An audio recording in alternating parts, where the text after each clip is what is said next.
Hey guys, this is Haley from OneOnRabbits.com, and in today's video, I'm going to be reacting to Petsmart's Rabbit Care Guide.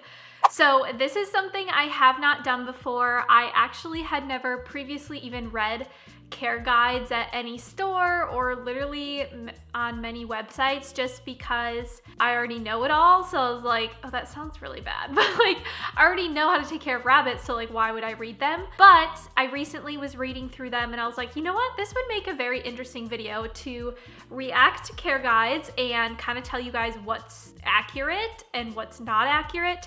And I thought I would start with one of the worst that I have found this far, and that is Petsmart, which very, very disappoints me, but you know. So I don't have a Petsmart, so I just went on their website and looked up their care guide, and so I'm just gonna be looking at my laptop for this video, but don't mind me.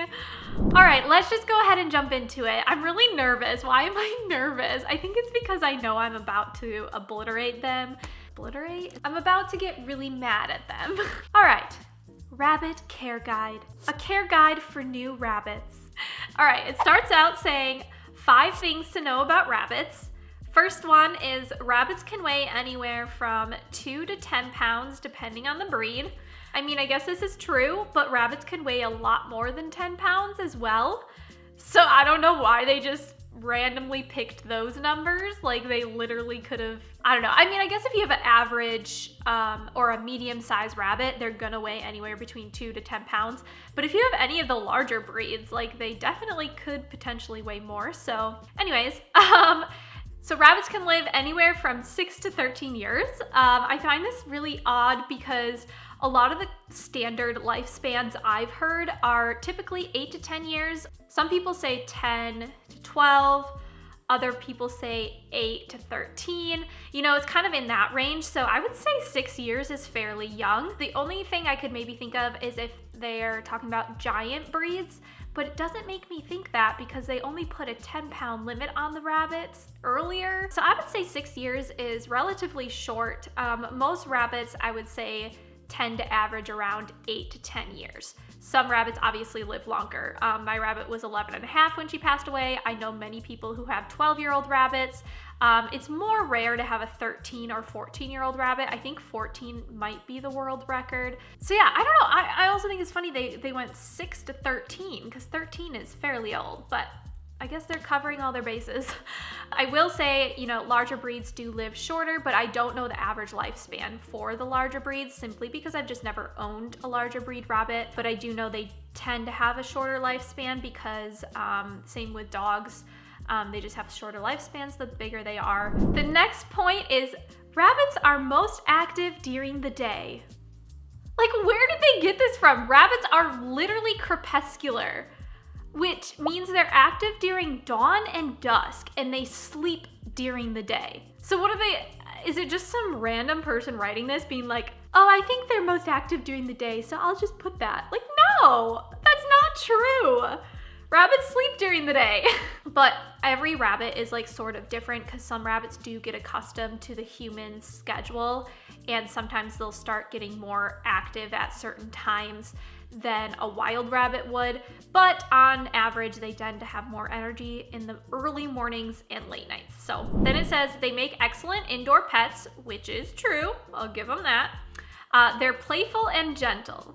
I would not use those words to describe a rabbit. When I think of playful, I think more of like a cat, you know, who's like, you can actively play with them. I mean, rabbits can be playful, but I think when you use that word, people get the wrong idea. I think they think that you can like play with your bunny. You can in a sense, but you're not playing with them the same as you would like a cat or a dog. I would not say rabbits are gentle.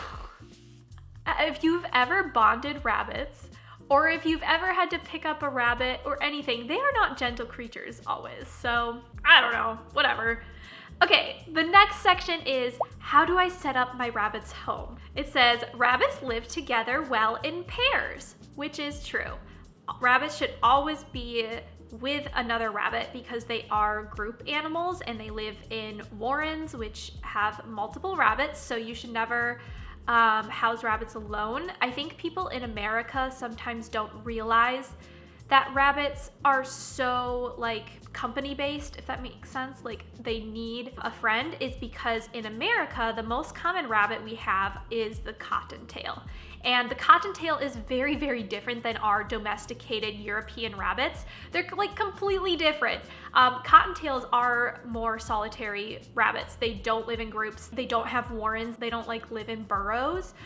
They tend to live in like stacks of firewood or like brush things, or like in a tiny little hole in the ground with a little bit of something over it. Like they're not the same as European rabbits. European rabbits live in warrens with other buddies. So anyways, yes, rabbits should always live in pairs. And then it says, especially if you choose 2 females from the same family. Like, where did they get that? Like, no. First of all, if your rabbits are living together, they have to be spayed and neutered. You cannot bond unfixed rabbits. There have been very special situations where like I've known someone whose rabbit couldn't be neutered because of a heart condition. She was able to successfully bond him with a spayed female. However, that isn't always the normal, or not all rabbits can tolerate that, especially unfixed males, because they are very hump happy. So anyways, rabbits need to be fixed. And also, in my opinion, female and female bonds are one of the hardest I have ever personally bonded. Females are very temperamental. They are very opinionated. They have very strong personalities. So when you try to bond a female rabbit, it's already more difficult because of all of those, you know, strong emotions. Not every female is like this, but the majority of females are. So to bond 2 females together, in my opinion, is more difficult than bonding a male and female or a male and male. However, it really depends on the specific rabbits you're bonding. I don't want to make a generalized statement because, like, my friend Victoria Rachel on YouTube, everyone probably knows who she is, but she has 2 female rabbits who bonded great. However, you know, it might have been easier if one of them was a male. You never know. So I think it's weird that they're like, choose 2 females from the same family. It makes no difference whether they're from the same family or not. I've had 2 female boy foster bunnies who weren't separated when they should have been. Always separate rabbits before they hit puberty, and they almost killed each other. They attacked each other so bad. So it does not matter if they're from the same litter or not. Anyways, and then it says, some rabbits can be litter trained. I would say almost all rabbits can be litter box trained. They have to be spayed or neutered. If your rabbit is not spayed or neutered, they won't be able to be properly litter trained just because of the strong hormonal marking instincts that they have. So spaying and neutering is very important. I will say some rabbits are better at being 100% litter trained, whereas some rabbits are more like 90% litter trained. Some rabbits have problems controlling their poop, if that makes sense. Like they can pee or whatever, always in the litter box, but then, you know, they struggle with like pooping around the house. It definitely depends on the bunny, but I would say almost all rabbits can be at least 90% litter trained, if not 100%. Just depends on the bunny. Next, a rabbit's habitat should be high enough to allow rabbits to stand up comfortably on their hind legs. That is true. With enough floor space that the rabbit can stretch out to their full length. Okay. And then it says, choose a multi-level habitat that has at least 30 by 29 by 18 inches. What? First of all, yes, a rabbit should definitely be able to stand on its hind legs. If your rabbit is in an enclosure that is like short for some reason and they can't stand on their hind legs, that's a big no-no. You need your rabbit to be able to stand up fully. However, they need enough floor space to be able to stretch out to their full length. That's their only requirement. That's literally like telling a parent that their child's bedroom only needs to be long enough for their kid to lay down. That's it. As long as they can lay down, they're good. Just shove them in a closet, they're fine. Like, what? A rabbit, when they stretch out, so let's say a rabbit's like this big when they're hopping. When they stretch out, you know, they maybe stretch out, you know, twice their length, or I don't know, it depends on the bunny. Are you saying that Ebony, who is a small rabbit and stretches out, should only be in a cage this big and then like this tall? And then they say it should be at least 30 by 29 by 18. I don't know if the 18 inches is height. I'm assuming so. So 30 by 29. Why wouldn't they just say 30 by 30? That's weird. But also, 30 inches is way too small. Rabbits should be at least in a 4-foot by 4-foot enclosure. Anything smaller, in my opinion, is kind of cruel. I know like the House Rabbit Society's minimum is a 2 by 4-foot pen. I don't agree with those standards. I think a 4 by 4-foot pen is minimum. And even that's minimum. That means like in the worst possible case scenario, your rabbit should be in a 4 by 4-foot pen. You should make it bigger if possible. Yeah, and then the more rabbits you have to increase the cage by at least 2 by 4 feet, if not 4 by 4 feet. All right, moving on from that. Obviously you guys know that my rabbits live in like a 12 by 14 room, but then they have like shelves and everything. So like, obviously I would not personally house my rabbit in like stuff like that. But anyways, okay, next, place the enclosure near family activities, out of direct sunlight and drafts, in a low humidity room that's between 65 and 75 degrees Fahrenheit. Part of this is accurate. Rabbits should definitely be housed between 65 and 75 degrees. 75 degrees is the hottest a rabbit should ever be in. Rabbits are very, very prone to heat stroke. Anything over 75 degrees Fahrenheit can cause heat stroke in rabbits. So definitely needs to be under 75 degrees. Some rabbits can do fine in temperatures colder than 65.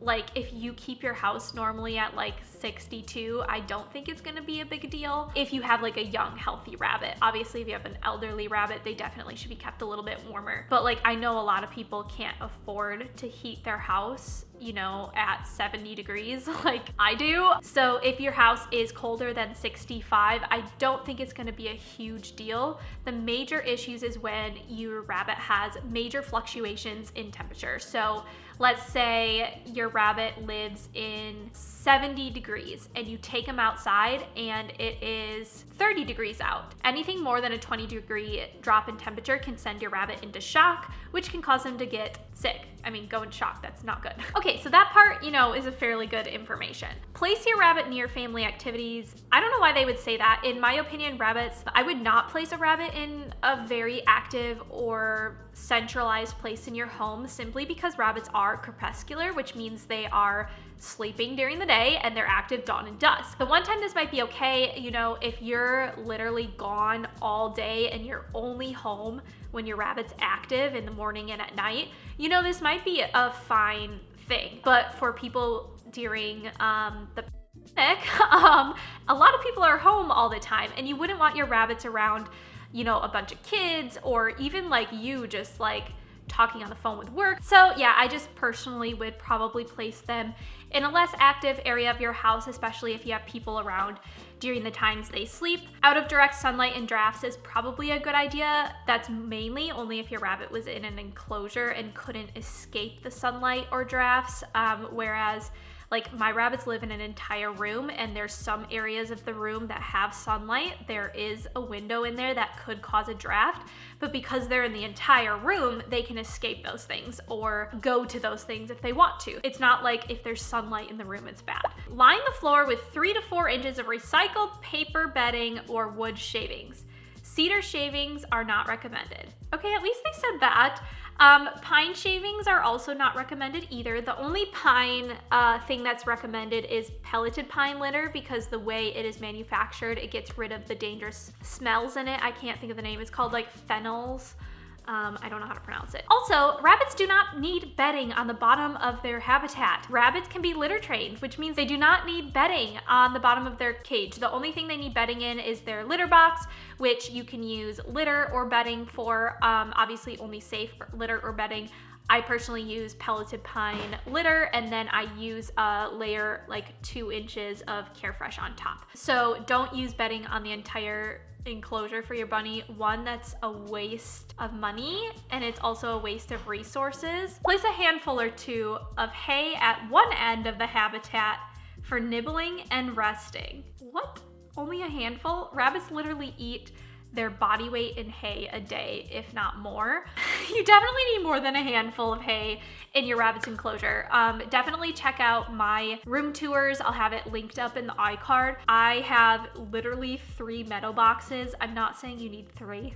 I'm a little bit extra, but you know, at least like enough hay that a rabbit will not eat through it by the next time you check on it. Like say you fill it up before you go to work, your rabbit shouldn't be able to eat the amount of hay before you get back from work. It should have at least like 2 to 3 more times of hay in there just for emergencies, because rabbits should never, ever, ever go without hay. Also, I recommend feeding hay by your rabbit's litter box, just because the way a rabbit's digestive system works is they poop while they eat. That's just how they're designed to work. So placing your hay above the litter box, in the litter box, next to the litter box is a great idea so that your rabbit learns to poop in the litter box. So on the other end of the habitat, add a litter box with a 1/2 inch of litter. So they're literally telling people to put hay on one side and a litter on the other. Like, that's why their rabbits aren't getting litter trained. Like, okay. All right, whatever. Moving on. What do I feed rabbits? Rabbits are herbivores and their diets consist of pelleted food, hay, vegetables, fruit, and the occasional treat. This is gonna be very difficult for me to read. Please know I do not condone anything that's about to be said. Rabbit pellets should make up 75% of your adult rabbit's diet. 75%. Feed your adult rabbit a 1/4 cup to 1/2 cup of pellets daily for every 6 pounds of body weight. I will give them this much. That was the recommendation that used to be on, you know, it might still be, I don't really look at the House Rabbit Society anymore, but that's what used to be said for pellets, is for every 6 pounds of body weight, feed a 1/4 cup. 75% of their diet? Like, no. Oh, I don't even know what to say. Okay. You guys already know my opinion on pellets. If you don't, please go watch the iCard video of rabbit diets. In my opinion, rabbits should never be fed pellets unless recommended by your rabbit savvy veterinarian. That's the only time I would ever feed it, because there are some situations where rabbits struggle with weight loss or something like that, and a rabbit will prescribe pellets to help with that. However, unless there's a medical reason in that situation, rabbits should never eat pellets. I go into it in my rabbit diet video. You can do that. I know probably 75% of my followers still feed pellets to their bunnies, which kind of bothers me because I talk about it so much, and I'm like, I think it's fear. I think a lot of people are just scared to stop feeding it. They're scared they'll be nutrient deficient, all that stuff. But please go watch my diet video. I explain what a rabbit should have in their diet to make sure, you know, they're not being nutrient deficient, all that stuff. Moving on. I get really passionate about pellets. So we just need to move on because I am gonna lose my cool. Okay, dark leafy greens should make up 20% of your rabbit's diet. Offer 2 cups of greens per 6 pounds of body weight every other day. What? Do they realize that the amount of food that goes through a rabbit's gut is more than a human? So you can't just be like, oh, feed that every other day and it will even out. Like, no, rabbits' guts move so quickly that a day time frame is way different than like a human's gut time frame. So like if you waited every other day to feed veggies, that's like depriving them of those nutrients for a very long time. Also, I don't know about, so the 2 cups for every 6 pounds of body weight, that was an old standard put in place by the House Rabbit Society back when I first started owning rabbits. So like 10 years ago. They have since updated that to say 1 cup for every 2 pounds of body weight. So technically a 6-pound rabbit should be getting 3 cups of veggies. So definitely look in the link below for the veggie list for the House Rabbit Society. They give feeding instructions and stuff there, as well as safe veggies. You can also watch my diet video, like I mentioned. But overall, their whole diet thing, besides the every other day thing, you know, rabbits should have dark leafy greens. Okay, fair enough. Next, apple, banana, melon, berry, and pineapple should make up 5% of your rabbit's diet. Feed 1 to 2 ounces per every 6 pounds of body weight twice a week. I feel like they're saying it's like required. Rabbits need this, which treats are treats. They don't necessarily need them or get nutrients from them. It's just a fun thing for them to eat. Please check out my treat video that I just posted. I go over in detail how many treats to feed, what kinds to feed, what not to feed, all that. But basically, I mean, if someone followed that guideline, it's not like their rabbit's gonna get sick, so it's not a huge deal. Actually, I have no idea how much 1 or 2 ounces is. If that's a lot, then don't feed that. Only feed 1 teaspoon for every 2 pounds of body weight of fruit. I have no idea how much an ounce is. So I don't know. Who weighs their food? I don't weigh my food. Okay. Next, they say provide Timothy or oatgrass for your rabbit at all times. This is just really odd to me. Like, why did they randomly choose the 2 hays, Timothy and oat? Like, these are the golden standard. Like, no, like there's so many different hays out there you can feed. Obviously Timothy is one of the main ones because there's first, second, third crop. But then there's orchard grass, and you know, there are different crops of orchard grass as well. There's meadow hay, there's mountain grass, there's oat hay. You know, there's so many different types of hay.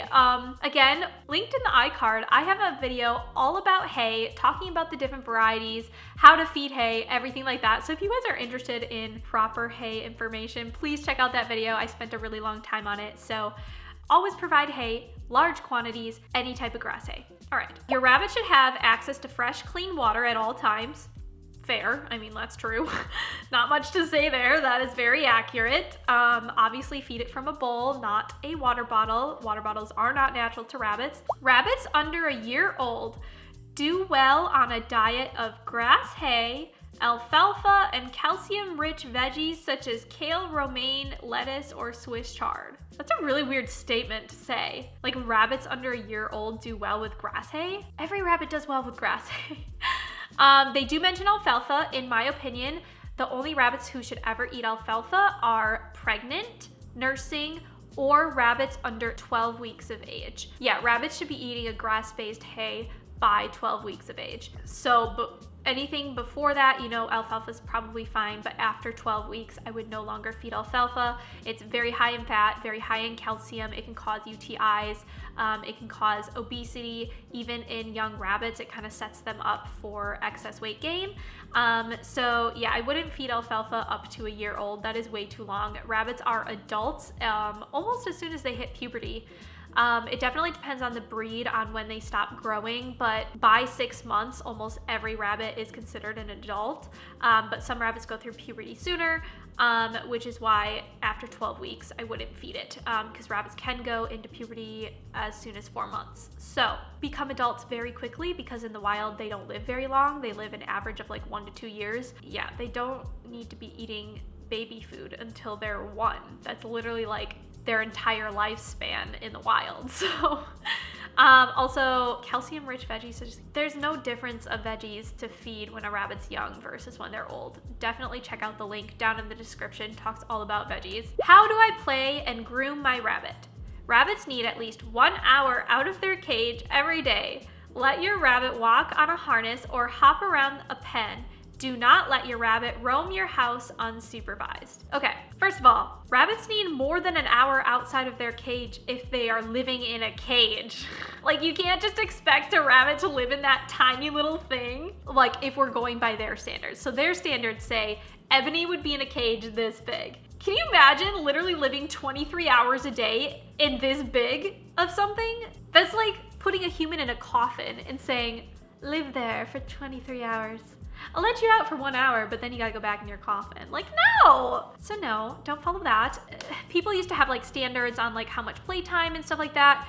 It's so dependent on the individual rabbit and the rabbit's living situation. Obviously, if your rabbit is free roam in your home, like they don't really need playtime, but if you have watched, I don't know what video I talk about it in, but I do recommend if your rabbit is mainly free roam to keep one room of your home limited access. And the reason for that is rabbits really like new and exciting areas to explore. So if they have access to your entire home at all times, they will eventually get less exercise supervised, because that room won't be as exciting and fun. Whereas if you kept that door closed and only opened it during certain times of the day, and you like rotate different toys in there, it's gonna cause them to be more excited and more energetic to go play in that room than if they always had access to it.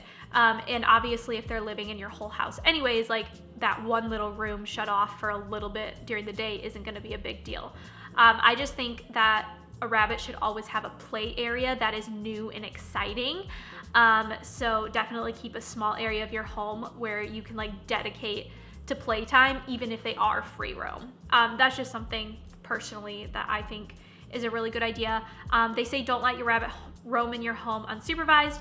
That is definitely true if you have kids in the home or other pets in the home, or if your house is not rabbit proofed. But obviously there's a lot of people out there who do free roam their rabbits and their house is rabbit proofed. They don't have other pets, they don't have kids. That's fine. I do not agree with harnesses. This says let your rabbit walk on a harness. There are so many dangers to harnesses. So rabbits' bodies are very delicate. To put it in perspective, there are a lot of meat rabbit people who kill rabbits by breaking their spine. And the reason they do that is rabbits' spines are very easy to break. And that's horrible. So why would we put a rabbit in a harness? Harnesses are more designed for like animals, more predatory animals, like a dog. If you put a dog in a harness, it's not gonna break their spine. Like, they're just too big for that. But a rabbit's spine is so delicate that if they were to ever feel any pressure against that harness, it could put their bones in a very dangerous situation. No, a lot of rabbits who go on harnesses don't break their spines, but harnesses were not like designed for rabbits. They were designed for other species and then used on rabbits. And I just don't think there's probably any scientific data out there to prove that harnesses are safe for the rabbit's body structure. And to be honest, a rabbit should never have any tension on a harness if they're wearing one, because the tension is what could cause, you know, injuries. So why would you put your rabbit on a harness, which is containing them, if you can't ever let it have tension? Like, it's literally not gonna stop anything. If your rabbit starts bolting, you don't want to grab onto the leash because they're going to jerk back and that's going to hurt themselves. It would be better just to not have a harness at all and just like go chase after your rabbit. Like, that's technically safer for their body. Obviously, I don't recommend bringing rabbits outside. I have a whole video on that linked in the iCard. Yeah, there's no reason to wear a harness in the house. So when interacting with rabbits, lie on the floor to get down in their level. That's true. It's good to get on their level because standing or hovering over them is a very predatory-like stance, which can intimidate rabbits who are prey animals. So getting down in their level kind of takes away that intimidation. Rabbits love to chew, including some chew toys in their pen, but keep them away from anything around they shouldn't gnaw on, such as electrical cords or houseplants. That's true. I mean, that is true. Check out my online shop if you guys want really nice, safe, natural chew toys for your bunnies. Wouldn't recommend the ones from Petsmart. They're not gonna be the greatest. And electrical cords and houseplants are very dangerous to bunnies, so I agree with that as well. Keep rabbits away from other pets, especially dogs and cats. I would agree with this as well. Dogs and cats are predatory animals. There are some cats and some dogs that, when extremely supervised, can be in the same area as a cat or as a rabbit, but these situations should only be like, oh, your rabbit's coming to play in your living room. You have a cat. You are watching them intently the entire time. You know, I've had older cats who literally just lay on the couch and ignore the rabbit the entire time. It's not that big of a deal. But then I've also had cats who literally book it across the room and try to attack them because they think it's a toy. So this is a case-by-case situation. Depends specifically on your cats and your dogs. I have never personally owned a dog, but if you guys do know, I am getting a service dog in July of 2021. And I do plan on making videos about how I am having a dog and rabbits in the same home. It's definitely feasible, it's definitely possible if your dog is very well trained. So I don't want to speak to it currently just because I don't have experience in this situation, but hopefully, you know, after this summer when I've had a dog and my trainer works with me on how to interact with rabbits, personally, I am not going to let the dog interact with my bunnies together. They're always going to be on like the other side of a pen from each other. My goal is just to have the dog not be able to like freak out over the rabbit on the other side of the pen. There are some dogs who can be like in the same room with a rabbit. Like I have a friend who has a really small dog and her dog, you know, can walk around the rabbits just fine.